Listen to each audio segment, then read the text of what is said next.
കഴിഞ്ഞൊരു ദിവസം ഒരു ലഞ്ച് ബ്രേക്കിൻ്റെ സമയത്ത് കുറച്ച് പേര് ജോലി സ്ഥലത്ത് അവർ ഫുഡൊക്കെ കഴിച്ചുകൊണ്ടിരിക്കുന്നു. അപ്പം എങ്ങനെയോ അവരുടെ സംഭാഷണമൊക്കെ രോഗങ്ങളെ പറ്റിയായി, ഈ മാറാ രോഗങ്ങളും ചിലപ്പോൾ ടെർമിനൽ ഡിസീസ് അങ്ങനെയുള്ള കാര്യങ്ങളെ പറ്റിയൊക്കെ ഡിസ്കഷൻ വന്നു. അപ്പം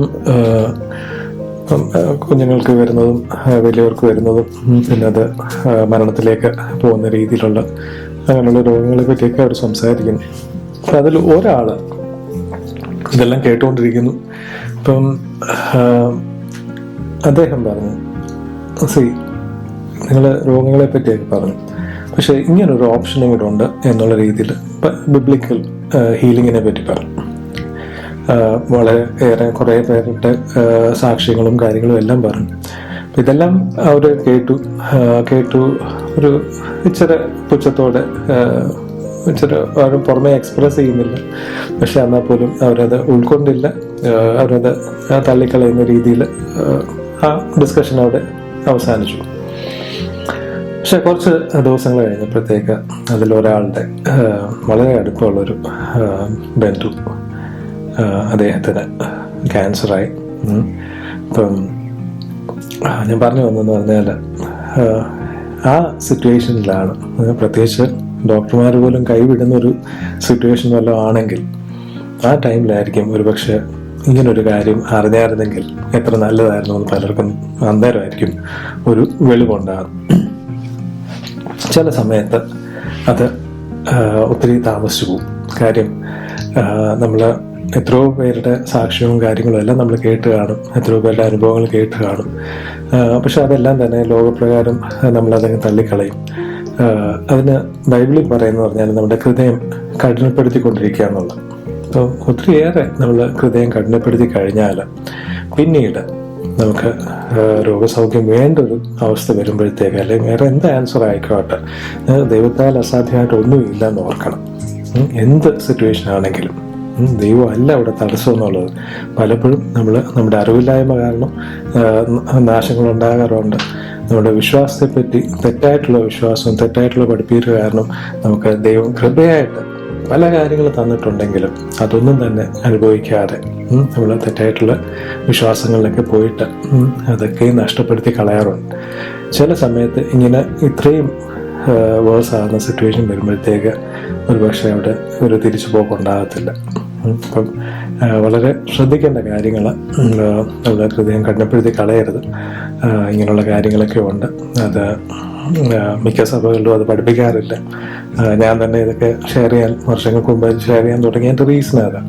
കാര്യം എനിക്ക് ചുറ്റിനുള്ളവർ രോഗം വന്ന് മരിക്കുന്നു, പക്ഷെ എന്നാലും പള്ളിക്ക് പുറത്തുള്ള ആൾക്കാർ, എനിക്കറിയാവുന്നവർ തന്നെ, അവർക്ക് രോഗസൗഖ്യം കിട്ടും.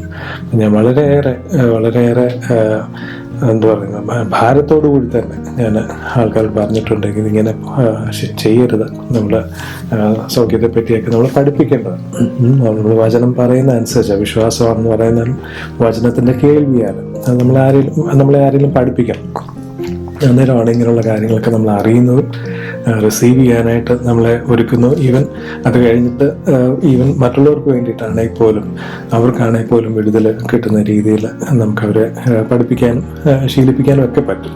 പക്ഷെ ഇതറിയാതെ പോയി കഴിഞ്ഞാൽ എത്ര പേരുടെ സൗഖ്യം മാത്രമല്ല, life with all it's fullness എന്ന് പറയുന്നത് നമ്മുടെ അറിവില്ലായ്മ കാരണം, നമ്മളെ ആരും പഠിപ്പിക്കാത്തത് കൊണ്ട് എല്ലാം തന്നെ അവിടെ നഷ്ടപ്പെടുത്തി കളയാറുണ്ട്. ഓക്കെ, ഇന്നിപ്പം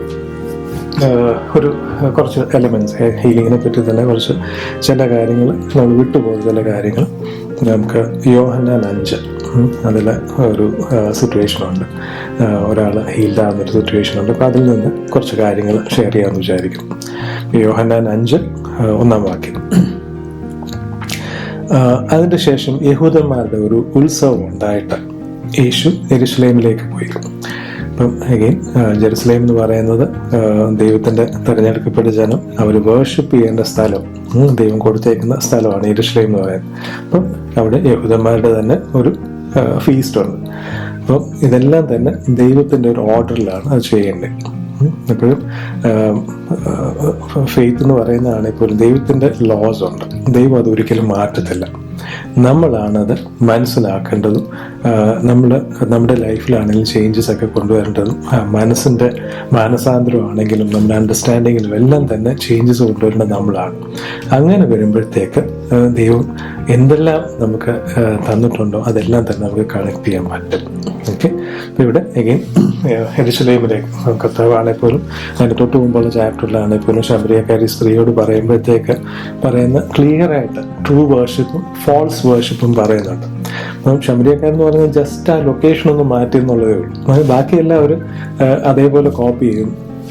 അല്ല, എന്തെങ്കിലും ഒരു ചെറിയൊരു എലമെന്റിൽ നമ്മൾ തെറ്റ് വരുത്തി കഴിഞ്ഞാൽ it becomes a false worship.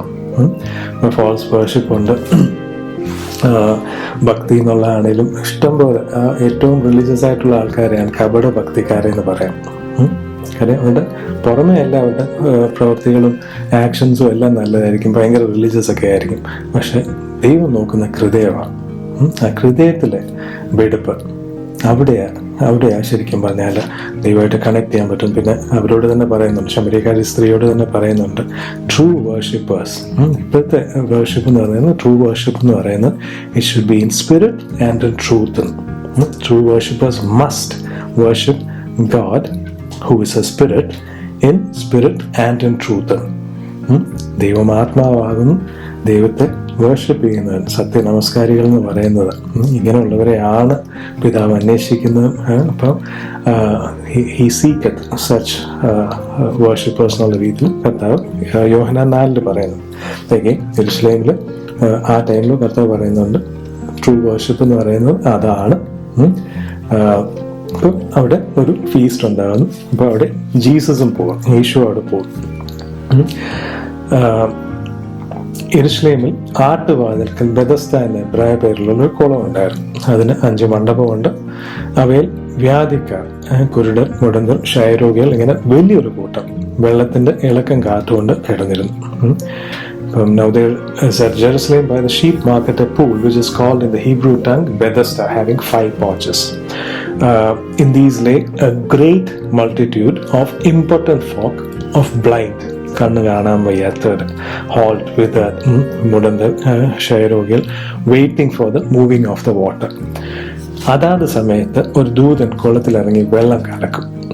വെള്ളം കലങ്ങിയ ശേഷം ആദ്യം ഇറങ്ങുന്നവൻ ഏത് വ്യാധി പിടിച്ചവനായിരുന്നാലും, അവിടെ എന്തായിക്കോട്ടെ, എന്ത് അസുഖമെന്ന് പറഞ്ഞാൽ പോലും, അവിടെ ഫിസിക്കലി ഉള്ള പ്രോബ്ലം ഉണ്ടായിരിക്കാം, മെന്റലി ഉള്ള പ്രോബ്ലം എന്തായിക്കോട്ടെ, അവിടെ ആദ്യമേ വെള്ളത്തിലിറങ്ങുന്നവൻ എന്ത് അസുഖമാണെങ്കിലും അവന് സൗഖ്യം വന്നിരിക്കും. ഓക്കെ, അതാണ് അവിടുത്തെ ആ സിസ്റ്റം അവർ ഫോളോ ചെയ്യുന്നത്. ഏത് വ്യാധി പിടിച്ചവനായിരുന്നാലും അവന് സൗഖ്യം വരും. അപ്പോൾ അവിടെ ഒത്തിരി പേര് ഇതിനായിട്ട് വെയിറ്റ് ചെയ്യാം. പക്ഷെ ഒരാൾക്ക് സൗഖ്യം കിട്ടാൻ വേണ്ടിയിട്ടാണെന്ന് ഓർക്കണം. ഒരാൾക്കേ കിട്ടത്തുള്ളൂ. ഇടയ്ക്കിടയ്ക്ക് മാത്രമേ ഇങ്ങനൊരു കാര്യമുള്ളൂ. അപ്പോൾ എപ്പോഴും ലോകപ്രകാരമാണെങ്കിൽ നമ്മൾ ചിന്തിക്കുമ്പോൾ ഈ ഒരു സിറ്റുവേഷനിൽ ശരിക്കും ജീസസ് വരുന്നു. ജീസസിന് അവിടെ ഉള്ള എല്ലാവരെയും ഹീൽ ചെയ്യാൻ പറ്റും, എല്ലാവരെയും ഹീൽ ചെയ്യാൻ പറ്റും. പക്ഷെ ഇവരുടെ ആശ്രയം എവിടെ? ബാക്കി എല്ലാവരും നോക്കുന്ന പോലെ ഒരാൾക്കെങ്കിലും ഒരാൾക്ക് നമ്മളെല്ലാവരും കൂടെ അതിൽ ആരാ ഫസ്റ്റ് അതിലോട്ട് ഇറങ്ങുന്നത് വെച്ചാൽ അവർക്ക് ഹീലിംഗ് കിട്ടും. അതിലേക്ക് നോക്കിക്കൊണ്ടിരിക്കും. അവരവിടെ നോക്കുന്നതിന് പകരം അവർ യേശുവിൽ വിശ്വസിച്ചിരുന്നെങ്കിൽ അവിടെയുള്ള സകലം എന്ത് അസുഖമായിക്കോട്ടെ അവർ സുഖപ്പെട്ടേ. പക്ഷെ ഈ ഒരു കാരണം അവർ യേശുവിൽ ആ ശ്രദ്ധ കൊടുക്കുന്നതിന് പകരം അവർ മനുഷ്യന്റെ രീതിയിൽ ആ ഒരു അത്രയും പേരിൽ ഒരു ചാൻസ് 1 in 1000 ചാൻസ് ഉള്ള ഒരു കാര്യത്തിൽ അവരെല്ലാം ഫോക്കസ് ചെയ്തിരിക്കുക. പലപ്പോഴും നമ്മുടെ സാധ്യതകളാണേലും നമ്മുടെ നമ്മുടെ മുന്നിൽ വന്നെന്ന് പറഞ്ഞാൽ പോലും പലപ്പോഴും നമ്മൾ കാണാതെ പോകും. എന്തുകൊണ്ട്? ബാക്കിയുള്ളവരൊക്കെ എങ്ങനെയാണോ ചെയ്യുന്നത് അതിനനുസരിച്ച് ലോകത്തിന് അനുരൂപരാകുന്നതുകൊണ്ട് നമുക്കവിടെ രൂപാന്തരം സംഭവിക്കുന്നില്ല. ഓക്കെ, അതാത് സമയത്ത് ഒരു ദൂതൻ കുളത്തിലിറങ്ങി വെള്ളം കലക്കും. വെള്ളം കലങ്ങിയ ശേഷം ആദ്യം ഇറങ്ങുന്നവൻ ഏത് വ്യാധി പിടിച്ചവനായാലും അവന് സൗഖ്യം വരും. എന്നാൽ 38 ആണ്ട് രോഗം പിടിച്ച് കിടന്നൊരു മനുഷ്യൻ അവിടെ ഉണ്ടായിരുന്നു. എത്ര വർഷമായിക്കോട്ടെ whatever problem it is, എന്തൊക്കെ അവിടെ കിടപ്പിലായെന്ന് പറഞ്ഞാലും, എന്തൊക്കെ റീസണാന്ന് പറഞ്ഞാൽ പോലും, your solution could be just moments away if you actually know how to connect with God's system. ദൈവത്തിൻ്റെ ആ ഒരു സിസ്റ്റം നമ്മൾ അറിഞ്ഞോ അറിയാതെ ഈ പുള്ളിയും ശരിക്കും പറഞ്ഞാൽ എല്ലാം ഒന്നും അറിഞ്ഞിട്ടൊന്നും ചെയ്യുമല്ല. പുള്ളി കർത്താവാന്ന് പോലും അറിഞ്ഞിട്ടല്ല ഈ സൗഖ്യം കിട്ടുന്നത്. പക്ഷെ ദൈവത്തിൻ്റെ ആ ഒരു ലോ അതുമായിട്ട് അറിയാതാണെങ്കിലും കോപ്പറേറ്റ് ചെയ്യുമ്പോഴത്തേക്ക് 38 വർഷമുള്ളൊരു പ്രോബ്ലമാണ്. അത് ഇൻസ്റ്റന്റ്ലി പുള്ളി ഹീൽഡ് ആവും. അപ്പം അതിൽ ചില എലമെന്റ്സ് എന്തൊക്കെയാണെന്ന് നമുക്ക് നോക്കാം. അപ്പം 38 ആണ്ട് രോഗം പിടിച്ച് കിടന്ന ഒരു മനുഷ്യൻ അവിടെ ഉണ്ടായിരുന്നു. അവൻ കിടക്കുന്ന യേശു കണ്ട് ഇങ്ങനെ ഏറിയ കാലമായിരിക്കുന്നു എന്ന് അറിഞ്ഞു. നിനക്ക് സൗഖ്യമാകുവാൻ മനസ്സുണ്ടോ എന്ന് അവനോട് ചോദിച്ചു. ഇത് പുള്ളി അങ്ങോട്ട് പറഞ്ഞാൽ സൗഖ്യം കിട്ടണമെന്ന് പുള്ളിക്ക് അറിയത്ത് പോലുമില്ല. യേശുവിന് സുഖപ്പെടുത്താൻ പറ്റുമെന്ന് ഇങ്ങനൊന്നും ഉള്ള കാര്യങ്ങൾ പുള്ളിക്ക് അറിയത്തില്ല. പക്ഷെ യേശു ഇതെല്ലാം കാണുന്നുണ്ട്, ഇവരെ എല്ലാവരെയും കാണുന്നുണ്ട്. പക്ഷെ ഇയാൾ മാത്രം 38 വർഷമായിട്ട് നിൽക്കുന്ന ഒരാൾ, അയാളോട് ചോദിക്കുകയാണ് നിനക്ക് സൗഖ്യമാകുവാൻ മനസ്സുണ്ട്. ബാക്കിയുള്ളവരോട് എന്തുകൊണ്ടാണ് ചോദിക്കാൻ? ഇപ്പം ഈ പുള്ളി തന്നെ പറയുന്നുണ്ട്, ബാക്കി എല്ലാവർക്കും ആൾക്കാരുണ്ട്, പലപ്പോഴും നമുക്കും ആൾക്കാരുണ്ട്. ആ ആൾക്കാരായിരിക്കും പലപ്പോഴും നമ്മുടെ സൗഖ്യത്തിന് തടസ്സം നിൽക്കുന്നത്. കാര്യം അവര് എങ്ങനെ പറയുന്നു, അവരെങ്ങനെ ചെയ്യാൻ ആഗ്രഹിക്കുന്നു, അവർ എന്ത് സാധ്യതകൾ പറയുന്നു, ആ സാധ്യതകളിൽ നമ്മളെ ലിമിറ്റ് ചെയ്ത് കളയും. നമ്മുടെ വിശ്വാസമാണേലും എല്ലാം തന്നെ അവരെങ്ങനെ വിശ്വസിക്കുന്നു അതിനനുസരിച്ച് നമുക്ക് ലഭിക്കുന്ന അവിടെ തടസ്സപ്പെടുത്തും. പക്ഷെ ഇയാളുടെ കാര്യത്തിൽ അങ്ങനെ ഒരാളില്ല, അയാളുടെ ഭാഗ്യത്തിൽ.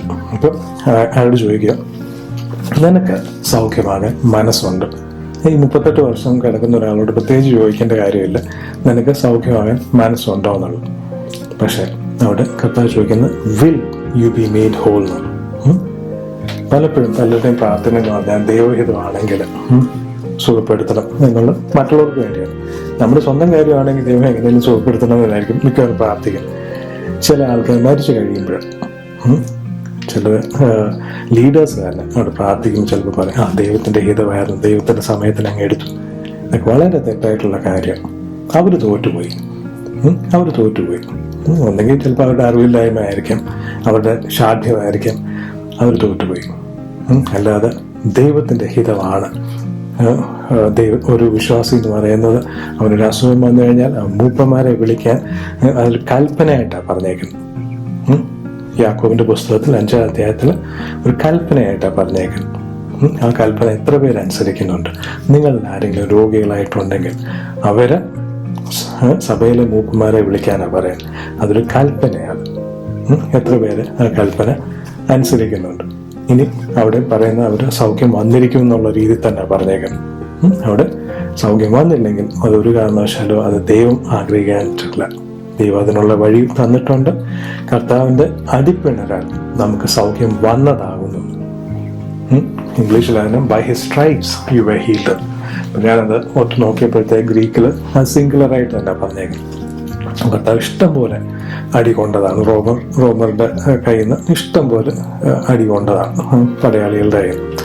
അപ്പം അത് പറയുന്നത് പറഞ്ഞാൽ, സ്കോളേഴ്സ് പറയുന്നത് പറഞ്ഞാൽ, ഈ അടി കൊണ്ട് പിളർന്നപ്പോഴത്തേക്ക് അവിടെ ഒരു ചെറിയ പാട് പോലും തൊലിയില്ല. അതുപോലെ എല്ലാം പുറത്ത് അടി കൊണ്ട് പിളർന്ന് തൊലി മാംസവും എല്ലാം പുറത്തു പോകണം, ഞരമ്പും എല്ലാം പുറത്തു പോകണം. ആ രീതിയിൽ കാണാം. അതുപോലെ ക്രൂരമായിട്ടാണ് അവർ ഉപദ്രവിക്കുന്നത്. അവിടെ പറയുന്ന യെശയ്യാവിന്റെ പ്രവചനമാണെങ്കിൽ പറയുന്ന കർത്താവിൻ്റെ അടിപ്പിണരാൽ നമുക്ക് സൗഖ്യം വന്നു. നമുക്ക് സൗഖ്യം വരാനായിട്ട് കർത്താവ് അടികൊണ്ട് കർത്താവിൻ്റെ ശരീരം പിളർന്നതാണ്. പിന്നെ എങ്ങനെ നമുക്ക് പറയാൻ പറ്റും ദൈവത്തിൻ്റെ ഹിതമാണോ സൗഖ്യപ്പെടുത്താൻ?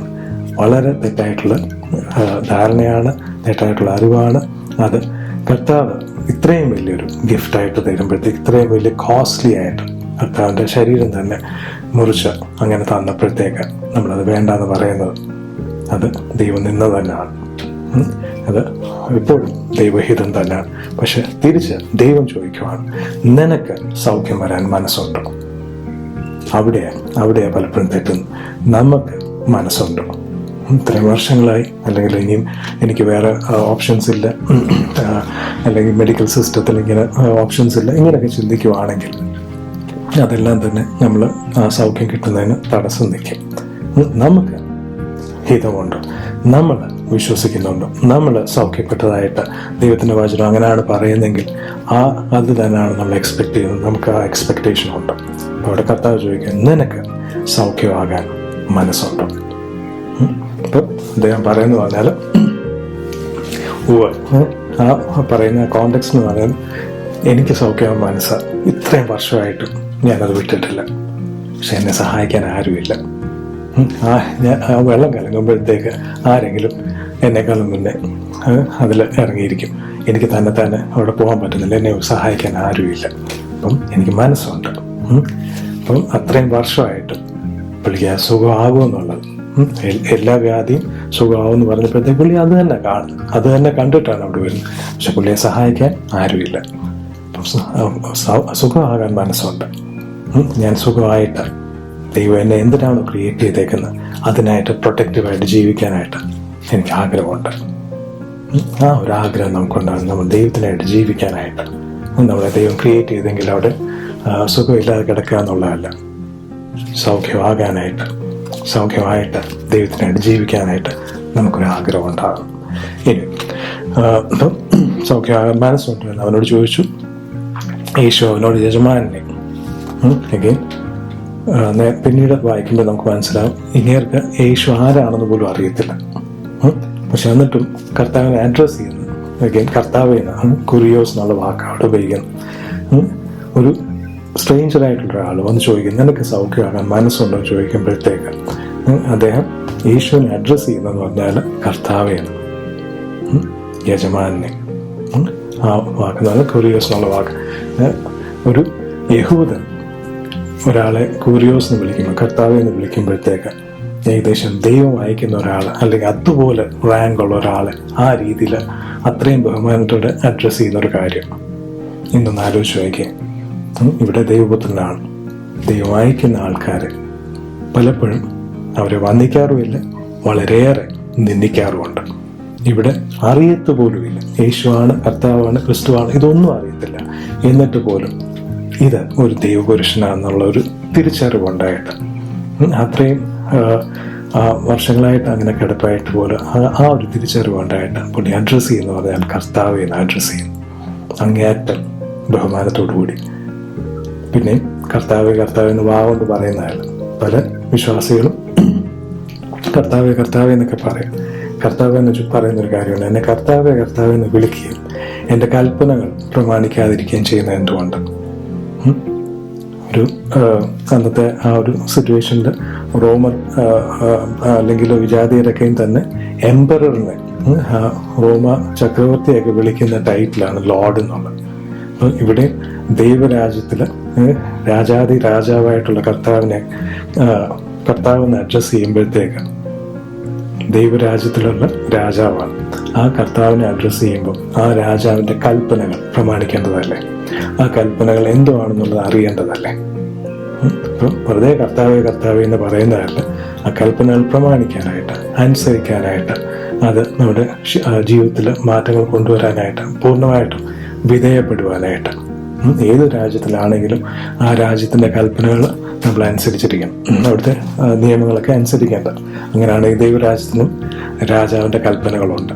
അപ്പോൾ ഇവിടെ കർത്താവിനെ അഡ്രസ്സ് ചെയ്യുന്നു, ഒരു രാജാവിനെ അഡ്രസ്സ് ചെയ്യുന്ന പോലെ അഡ്രസ്സ് ചെയ്യുന്നു. കർത്താവ് വെള്ളം കലങ്ങുമ്പോൾ എന്നെ കുളത്തിലാക്കുവാൻ എനിക്ക് ആരുമില്ല, ഞാൻ തന്നെ ചെല്ലുമ്പോൾ മറ്റൊരുത്തിന് എനിക്ക് മുമ്പായി ഇറങ്ങുന്നു എന്ന് ഉത്തരം പറഞ്ഞു.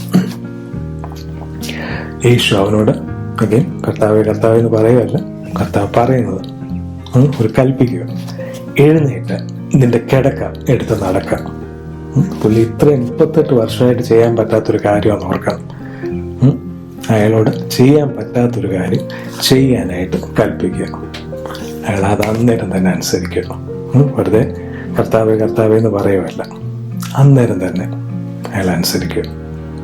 പലപ്പോഴും നമ്മൾ കർത്താവെ എന്നൊക്കെ വിളിക്കും. കർത്താവ് അയക്കുന്നവർ, കർത്താവ് സംസാരിക്കുന്ന ആൾക്കാരുണ്ട്. അവരെ ഞാൻ നേരത്തെ പറഞ്ഞല്ലോ, വന്ദിക്കത്തില്ല, അവജ്ഞയോട് പരിഹസിക്കുകയും നിന്ദിക്കുകയൊക്കെ ചെയ്യും. നേരത്തെ പറഞ്ഞ സാക്ഷ്യത്തിൻ്റെ കാര്യം പറയുമ്പോഴും ദൈവത്തിൻ്റെ കാര്യമാണ് പറയാൻ. സാത്താൻ്റെ കാര്യം എത്ര നേരം വേണേലും പറഞ്ഞുകൊണ്ടിരിക്കും. പക്ഷെ ദൈവത്തിൻ്റെ കാര്യം പറയുമ്പോഴത്തേക്ക് അവിടെ പുച്ഛിക്കുക. അവിടെ ദൈവത്തിൻ്റെ സാക്ഷ്യം പറഞ്ഞ ഒരാളെയാണെന്ന് ഓർക്കണം. ഒരു ആ ആളെ നിന്ദിക്കുമ്പോഴത്തേക്ക് അവർ ദൈവം അയച്ചൊരു മെസ്സേജാണ്, ദൈവത്തിൻ്റെ ഒരു ഉപദേശമായിരുന്നു അതവർ തള്ളിക്കളഞ്ഞു. പിന്നീട് അവർ മാനസാന്തരപ്പെട്ടില്ലെങ്കിൽ അത് വലിയ നാശത്തിലേക്ക് പോകും. എവിടെ ഹൃദയം കട്ടപ്പെടുത്തി കളയണമെന്ന് ഞാൻ നേരത്തെ പറഞ്ഞു. ഇനി ഇവിടെ കർത്താവ് പറയുന്നു, ഒരു കൽപ്പന പോലെ പറയാം, എഴുന്നേറ്റ് കിടക്കെടുത്ത് വീട്ടിൽ കിടക്കെടുത്ത് നടക്കാനോ. ഉടനെ ആ മനുഷ്യൻ സൗഖ്യമായി കിടക്കയെടുത്ത് നടന്നു. അഗെയിൻ ഇതെവിടെ സംഭവിക്കുന്നു? യെരുശലേമിൽ. ഈ കട്ടിലെടുത്തുകൊണ്ട് നടക്കുന്ന കണ്ടപ്പോഴത്തേക്ക് യഹൂദന്മാർക്ക് ഇഷ്ടപ്പെട്ടില്ല. സാബത്തിൽ കട്ടിലെടുത്തുകൊണ്ട് നടക്കുന്നു, ഇത് ചെയ്യാൻ പറ്റത്തില്ലെന്ന് പറഞ്ഞു. പുള്ളി പറഞ്ഞു, എന്നെ സൗഖ്യമാക്കിയവൻ പറഞ്ഞു. എഗെയിൻ അന്നേരവും പുള്ളി അറിയുന്നില്ല ഇത് യേശു ആണെന്നുള്ളത്. എന്നെ സൗഖ്യമാക്കിയവൻ പറഞ്ഞു കട്ടിലെടുത്ത് നടക്കാൻ, അതാ ഞാൻ അനുസരിക്കുന്നതെന്ന് പറഞ്ഞു. അപ്പം അവിടെ റിലീജിയസ് ആയിട്ടുള്ള ആൾക്കാരുണ്ട്. സാബത്താണ്, ഇതൊന്നും പുള്ളിക്ക് വിഷയമല്ല.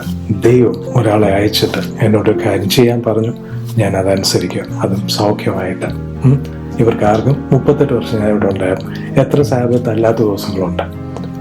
ഒരു ദിവസം പോലും ഇവരെ ആരും കണ്ടില്ല എന്നെ സുഖപ്പെടുത്താനായിട്ട്. എന്നെ സുഖപ്പെടുത്തിയ കർത്താവ് പറഞ്ഞു, ഞാൻ അതനുസരിക്കുന്നു. അപ്പോഴത്തേക്ക് അവർ ചോദിച്ചു, ആരാന്ന് ചോദിച്ചപ്പോഴത്തേക്ക് പുള്ളിക്ക് അറിയത്തില്ല. എന്നാൽ അവിടെ പുരുഷാരം ഉണ്ടായിരിക്കാൻ യേശു മാറിക്കളഞ്ഞുകൊണ്ട് അവൻ ആരെന്ന് സൗഖ്യം പ്രാപിച്ച് അറിഞ്ഞില്ല. 13-ാം വാക്യം. പിന്നീട് യേശു അവനെ ദേവാലയത്തിൽ വെച്ച് കണ്ട് അവനോട്, നോക്കൂ, നിനക്ക് സൗഖ്യമായല്ലോ. അധികം തിന്മയായത്, അതായത് ഇതിലും വാസമായിട്ട് 38 വർഷം കിടന്ന ഒരാളോട് പറയാം, അധികം തിന്മയായത് വരാതിരിക്കാനായിട്ട് ഇനിയും പാപം ചെയ്യരുതെന്ന് പറയുന്നു. അപ്പം എങ്ങനെ അവിടെ പറയുന്നൊരു കാര്യം എന്ന് പറഞ്ഞാൽ, പാപം നിമിത്തം ഇതിനേക്കാളും വേഴ്സായിട്ടുള്ള സിറ്റുവേഷൻസ് ഉണ്ടാകാം, അത് ചെയ്യരുത്. അങ്ങനെ പറഞ്ഞ് പോകുന്നു. ഉടനെ ഇയാൾ പോയി യഹൂദന്മാരോട് പറയുന്നുണ്ട് ഇത് യേശു ആണെന്ന് പറയുന്നുണ്ട്. ഉടനെ അവരുടെ റെസ്പോൺസ് ആലോചിച്ച് നോക്കി. എങ്കിൽ ദൈവജനമാണ്, ദൈവാലയം ഉള്ള സ്ഥലമാണ്, അവിടെ ദൈവപുത്രൻ സൗഖ്യപ്പെടുത്തിയപ്പോഴത്തേക്ക് ഈ യഹൂദർ കർത്താവിനെ കൊല്ലാനായിട്ട് അവർ തീരുമാനമെടുക്കുക. അവനെ ഉപദ്രവിക്കാനും അവനെ കൊല്ലാനായിട്ട് അവർ ആലോചിച്ചു എന്നുള്ളതാണ്. എന്തുമാത്രം നേരെ തലതിരിഞ്ഞൊരു സമൂഹത്തിലാണ് അന്നും ഇന്നും നമ്മൾ ജീവിക്കുന്നത്. എന്തുമാത്രം നമ്മൾ വിവേചിച്ചറിയണം, എന്തുമാത്രം നമ്മൾ വിശ്വാസത്തിൻ്റെ എലമെൻസ് എന്നുള്ളത് നമ്മൾ അറിയും. നമ്മുടെ 38 വർഷമല്ല എത്ര വർഷങ്ങളായുള്ള പ്രോബ്ലം ആണെന്ന് പറഞ്ഞാൽ പോലും അത് ഇൻസ്റ്റൻ്റ് ആയിട്ട് തന്നെ മാറാൻ പറ്റും. നമ്മൾ പല എലമെൻസ് നമ്മൾ മനസ്സിലാക്കി അതിനനുസരിച്ച് നമ്മൾ കോപ്പറേറ്റ് ചെയ്യുകയാണെങ്കിൽ ദൈവത്തിൻ്റെ ലോയ്ക്കല്ല പ്രശ്നം. അത് എക്സാക്റ്റായിട്ട് നമ്മളത് ഫോളോ ചെയ്യുമ്പോഴത്തേക്ക് ദൈവത്തിൻ്റെ ഹിതമായിട്ട് ദൈവം തന്നിട്ടുള്ള സൗഖ്യമാണെങ്കിൽ എന്ത് കാര്യങ്ങളാണേലും അത് സംഭവിച്ചിരിക്കും. ഒത്തിരി അനുഗ്രഹം ഉണ്ടാകട്ടെ. Thank you.